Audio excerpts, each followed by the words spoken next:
manood ta kay mamalit ang sakyanan di ta entertainon Ginoo.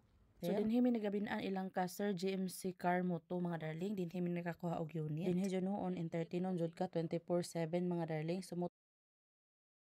Hello, ni uban daay mi og tagom ani unya nabot mi og Davao. Lagi kay Lunes man ni siya nigikan mi sa Amoy is alas 9 nakapin kani simba sa jud mi daan. Kaning naanad lagi mi mga guys nga kanang musimba jud daan kung adlaw ting simba kay murag awang kay ilakaw nga murag talikdan ni mga oras nga hapit naman jud ting simba. Isabay mi ani tanan kay moadto lagi tagom kay magpalit lagi daw muli ang akong bana. Unya kani ako mga igsuon kay naa man pud ni sila plano lagi nga paliton. Diya moto nga sabay na lang gid mi ani nga tay. Kani ilang plano nga paliton mga guys is dugay na jud kay nila nga gihandom unya dugay na gid nila nga gipag-ipunan. So kay ting paniud to naman ni hapit na lang sad mi aning may Tuna Republic og dinhi mi nangaon kay mas lami gyud dinhi kay no pork so safe gyud kay ta. Ubay-ubay sa jud mi ani mga guys is 8 mi ka buok dala nila sa kumay igsuon og yang anak. Unya kani among mama kuyog baboy di gini pwede ibilin mas biyaan pa niya si papa. So lingaw jud kay manglakaw no nga daghan ta. So moto naabot na mi dinhi sa first namo nga target nga among gisudlan. Mao din ang ilang plano nga paliton guys kanilaging minivan mo palit lagi sila inani. So moto na nanaw na mi dugay na jud kay nilang gipangandoy in tawon. Kay lagi nagaduty ni sila sa among bodegas layo-layo po diri sa Amuadyo sentro nga kung asa sila mosimba kada Domingo. Yang ilang gikaproblemahan kay lisod kay magsigi sila motor nya tulo sila ka buok nagkadako na ilang anak maglisod jud sila og dili pud lalim halos isa ka oras magbiyahe. Daghan mi giyarda nga nasudlan mga darling pero murag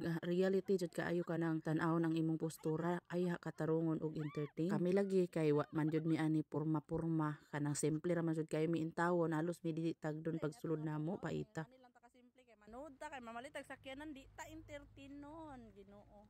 So sa tinuod lang sa kadaghan namong gisudlan nga mga yarda darling dito ra gyud mi gitarong entertain sa may tago. Maayo kay siya dito mo sell stock og makikuan jud sa customer. Lagi kay naabot naman mi dinhi duol na sa may sirawan so among nauna-unaan nga moadto na lang kay sir. So dinhi mi nagabinaan ilang ka Sir GMC car mo to mga darling, dinhi mi nakakuha og unit. Dinhi jud noon entertainon jud ka 24/7 mga darling. So moto nakapili naman gyud ni akong igsuon darling. Kumuon naman gyud nilang natripan. Ang among natan-awan aning adlaw is gikan sa minivan hantod magbiyos na lang unta.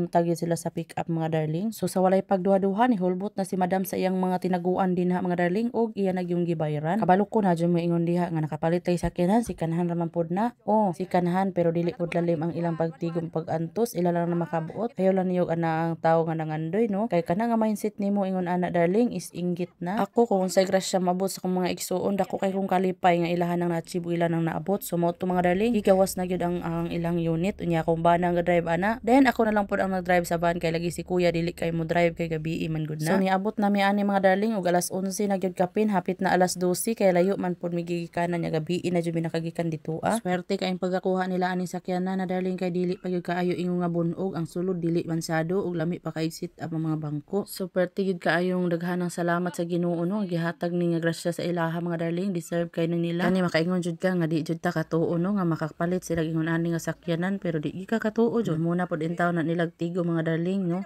tinigom na nila basi nakaingon mo kami ni bayad anak tanan dili jud na tinuod. Ni support ra gid mi sa ilahang mga pangandoy darling unya thank you Lord jud guys sa kanunay nga grasya maora to amping mo kanunay.